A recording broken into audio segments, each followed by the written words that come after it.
अगर तुम्हारे ख्वाब बड़े हैं तो संघर्ष कैसे छोटा हो सकता है? कोई नहीं देगा। तेरा साथ यहां तुझे लड़ना भी खुद है और संभलना भी खुद है। गीता का ज्ञान भुलाकर मानवता सदा ही हारी है। इसलिए संसार में आज भी महाभारत जारी है। कभी जीवन में हारा हुआ महसूस करो और कोई मार्ग न दिखे तो श्रीमद् भागवत गीता की शरण अवश्य लेना। जहां तक दिखाई दे वहां तक जाने की कोशिश जरूर करें। जब आप वहां पहुंचोगे आप इससे आगे भी देख पाओगे। भाग्यशाली वे नहीं होते जिन्हें सब कुछ अच्छा मिलता है, बल्कि वे होते हैं जिन्हें जो मिलता है उसी को अच्छा बना लेते हैं। समय का चक्र बहुत तेज चलता है, इसलिए ना तो अपने बल का अहंकार करें और ना ही अपने धन का। नमस्कार मित्रों, हम आपका तहे दिल से कृष्ण मोटिवेशन यूट्यूब चैनल पर स्वागत करते हैं।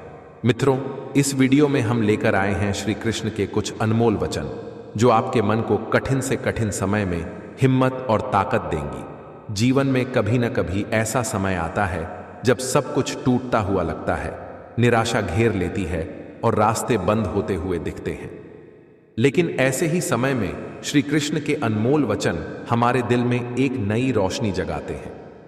कृष्ण ने गीता में कहा है, कर्म किए जा, फल की इच्छा मत कर।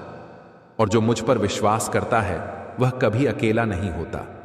यह वाक्य हमें हिम्मत देता है कि कठिनाइयों में भी हम अकेले नहीं हैं। श्री कृष्णा सदा हमारे साथ हैं। अगर आप चैनल पर नए हैं तो चैनल को सब्सक्राइब करिए, वीडियो को लाइक और कमेंट बॉक्स में जरूर लिखिए जय श्री कृष्णा। कृष्णा आपके सारे बिगड़े काम बनाएंगे। श्री कृष्णा कहते हैं, विनम्र और सम्मानजनक बने। चाहे जीवन में आपका स्थान कुछ भी हो, साथ रहकर जो छल करे उससे बड़ा कोई शत्रु नहीं हो सकता। और जो हमारे मुंह पर बुराइयां बता दे उससे बड़ा कोई मित्र नहीं हो सकता। याद रहे, साफ साफ बोलने वाला कड़वा जरूर होता है मगर विश्वासघाती कभी नहीं। संसार में ऐसा कोई नहीं हुआ है जो मनुष्य की आशाओं का पेट भर सके। व्यक्ति की आशा समुद्र के समान है, वह कभी भरती ही नहीं। हमेशा उस इंसान को संभाल कर रखिए जिसने आपको ये तीन चीजें भेंट की हो, साथ, समय और समर्पण। जो बदला जा सके उसे बदलो, जो बदला न जा सके उसे स्वीकारो, और जो स्वीकारा न जा सके उससे दूर हो जाओ। लेकिन स्वयं को हमेशा खुश रखो। मुझे जानने का केवल एक ही तरीका है, मेरी भक्ति। मुझे बुद्धि द्वारा कोई न जान सकता है, न समझ सकता है। जब ठोकरें खाकर भी ना गिरो तो समझ लेना कि ठाकुर जी ने थाम रखा है।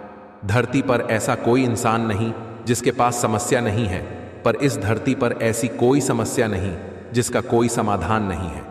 भगवान श्री कृष्ण कहते हैं, वर्तमान परिस्थिति में जो तुम्हारा कर्तव्य है उसे पूरी ईमानदारी से कीजिए, यही सच्चा धर्म है। अर्थात अगर आप अपने जीवन की अभी की परिस्थिति को समझकर उसके हिसाब से काम कर रहे हो तो आप भगवान द्वारा दिए गए सही रास्ते पर चल रहे हैं।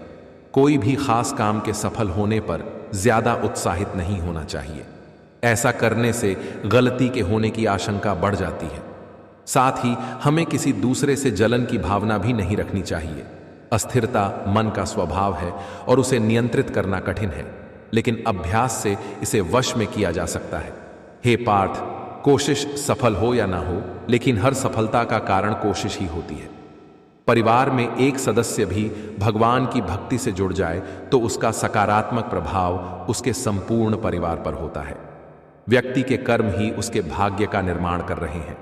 अर्थात जो आप अभी कर रहे हैं, आज जो करने जा रहे हैं, उसका फल आपको भविष्य में मिलने वाला है। जिंदगी में दो लोगों का होना बहुत जरूरी है। एक कृष्ण जो ना लड़े फिर भी जीत पक्की कर दे, दूसरा कर्ण जो हार सामने हो फिर भी साथ ना छोड़े। मोह इतना न करे कि बुराइयां छिप जाएं और घृणा इतनी न करे कि अच्छाइयां देख ही न पाए। जिस प्रकार सांप, किंचुली और गिरगिट अपना रंग बदलना कभी नहीं छोड़ता, ठीक उसी प्रकार छल कपट से भरा व्यक्ति अपना स्वभाव कभी नहीं छोड़ता, चाहे उसके शब्द कितने ही मीठे क्यों न हों। भाग्य और झूठ के साथ जितनी ज्यादा उम्मीद करोगे वो उतना ही ज्यादा निराश करेगा, तथा कर्म और सच पर जितना जोर दोगे वो उम्मीद से सदैव ही ज्यादा देगा। भक्ति जब भोजन में प्रवेश करती है तो भोजन को प्रसाद बना देती है। भक्ति जब भूख में प्रवेश करती है तो भूख को व्रत बना देती है। भक्ति जब पानी में प्रवेश करती है तो पानी को चरणामृत बना देती है। भक्ति जब सफर में प्रवेश करती है तो सफर को तीर्थ यात्रा बना देती है। भक्ति जब संगीत में प्रवेश करती है तो संगीत को कीर्तन बना देती है। भक्ति जब घर में प्रवेश करती है तो घर को मंदिर बना देती है। भक्ति जब कार्य में प्रवेश करती है तो कार्य को कर्म बना देती है। भक्ति जब क्रिया में प्रवेश करती है तो क्रिया को सेवा बना देती है। भक्ति जब व्यक्ति में प्रवेश करती है तो व्यक्ति को इंसान बना देती है। जिस व्यक्ति के पास संतुष्टि नहीं है उसे कितना भी मिल जाए वह असंतुष्ट ही रहेगा। जिंदगी के इस रण में खुद ही कृष्ण और खुद ही अर्जुन बनना पड़ता है। रोज अपना ही सारथी बनकर जीवन की महाभारत को लड़ना पड़ता है। जिस समय कोई समस्या जन्म लेती है उसके साथ ही उसका समाधान भी जन्म लेता है। एक रास्ता बंद करने से पहले भगवान 10 रास्ते खोल देते हैं। गर्मी के मौसम में पत्ते सूखने के बाद भी पंछी घोंसला नहीं छोड़ते, क्योंकि वो भी जानते हैं फिर से बरसात आएगी और पेड़ पर नए पत्ते आएंगे। जो हुआ उसे भूलकर नई शुरुआत करो और याद रखो जिसका कोई नहीं होता उसका भगवान होता है। फल की अभिलाषा छोड़कर कर्म करने वाला पुरुष ही अपने जीवन में सफल बनता है। तुम्हारी जिंदगी में होने वाली हर चीज के जिम्मेदार तुम हो। इस बात को जितना जल्दी मान लोगे जिंदगी उतनी ही बेहतर हो जाएगी। गीता में लिखा है, मूर्खी को कभी भी भूल कर भी ज्ञान नहीं देना चाहिए, वो उनके लिए विष के समान कड़वा होता है। प्रबुद्ध व्यक्ति सिवाय ईश्वर के किसी और पर निर्भर नहीं रहता है। गलतियां ढूंढना गलत नहीं, बस शुरुआत खुद से होनी चाहिए। शरीर से प्रेम है तो आसन करें, सांस से प्रेम है तो प्राणायाम करें, आत्मा से प्रेम है तो ध्यान करें और परमात्मा से प्रेम है तो समर्पण करें। सलाह के 100 शब्दों से ज्यादा अनुभव की एक ठोकर इंसान को बहुत मजबूत बनाती है। आप कोई भी हो, संसार में आए हैं तो संघर्ष हमेशा रहेगा। कृष्ण ने हर परिस्थिति को जिया और जीता। कृष्ण कहते हैं, परिस्थितियों से भागो मत, उसके सामने डट कर खड़े हो जाओ, क्योंकि कर्म करना ही मानव जीवन का पहला कर्तव्य है। हम कर्मों से ही परेशानियों से जीत सकते हैं। सोने की लंका, पुष्पक विमान तो रावण के पास थे, राम ने तो वनवास ही देखा ना। राजपाट तो कंस के पास था, जेल में जन्म तो कृष्ण ने ही लिया था। राजमहल में तो कौरव रहते थे, वनवास तो पांडवों को भोगना पड़ा। संघर्ष हमेशा सत्य के साथ चलता है। जब सत्य के लिए भगवान को भी संघर्ष करना पड़ा तो हम तो फिर भी इंसान हैं। संसार में तुम्हारा अपना कोई नहीं है, सब अपने स्वार्थ के कारण ही तुमसे जुड़े हुए हैं। और जब तक व्यक्ति को इस बात का एहसास नहीं होता है तब तक उसमें परमात्मा के प्रति प्रेम और विश्वास नहीं उत्पन्न होता है।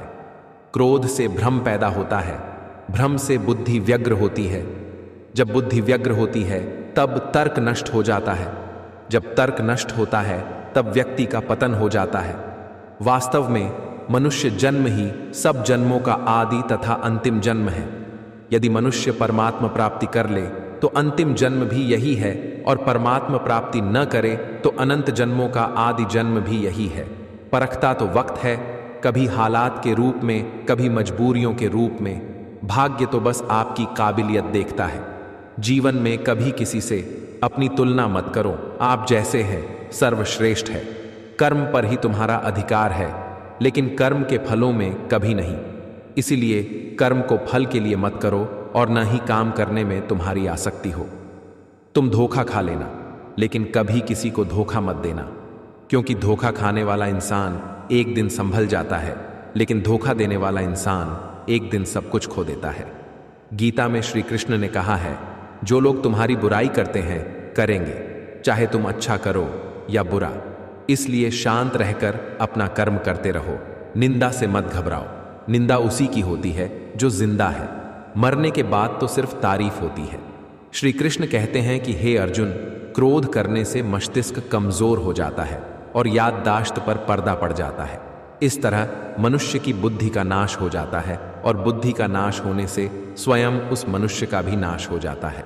जिंदगी में जो कुछ भी होता है अच्छे के लिए होता है।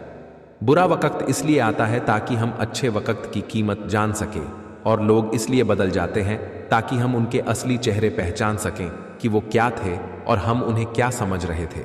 ईश्वर सिर्फ दिशा दिखा सकते हैं, उस पथ पर चलना हमारा काम है। और वास्तविकता में अगर तुम चलना ही नहीं चाहते फिर तुम्हारा ईश्वर को दोष देना व्यर्थ है। जय श्री राधे कृष्णा।